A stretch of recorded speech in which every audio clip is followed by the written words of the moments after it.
waxaa jirtay marka inaan kowdii bisha afraad soo saaray go'aan kaasoo dhigayay in lacagaha jajabka ee ka yar $1 la hakiyay muddo xadidan isla markaana ciddii rabta loogu bedelay in u dhiganta oo nidaamka elektrooniga iyo dollarka ah in lagu isticmaali karo iyo shilinka in lagu isticmaali karo oo shirkadaha looga amray nidaamkaas si fiican buu shaqeeyay jeedkan waqtiga kala ahayn waxay ahayd in lacaguhiisa soo gaaraan isla markaana suuqyada qaarkood aan ka dareenay in nidaamka fractionka dadka isticmaalaya ay xoogaa maciishada yara boonbooniyeen inaan taa ku bedelo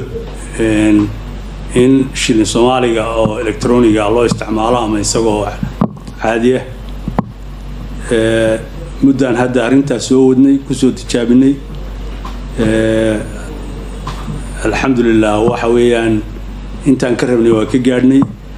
awalla waxay ahayd waqti xadidan marka ugu horeysa waxaan rabnaa inaan maanta bulshada reer Puntland aan u sheegno inaan u fasaxnay nidaamkii aan awal hakinay oo $1 iyo wixii ka yaraa inaan dib u fasaxnay oo ay isla shaqeynayaan laga bilaabo maanta oo ay isla shaqeynayaan lacagtii jajabka ahayd ee $1 ka yarayd lacagtii elektrooniga ahayd ee shilinka ahayd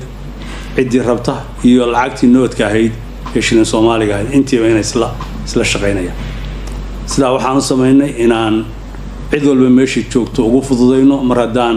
ujeedkaan laga gaadhay inaan cid walba ugu fududeyno meesha ay haysato meesha ay joogto in iibku uu ugu fududaado taas horta waxaan rabnaa inaan sidaa dadka ugu sheegno laga bilaabo maanta inaan saa ugu fasaxno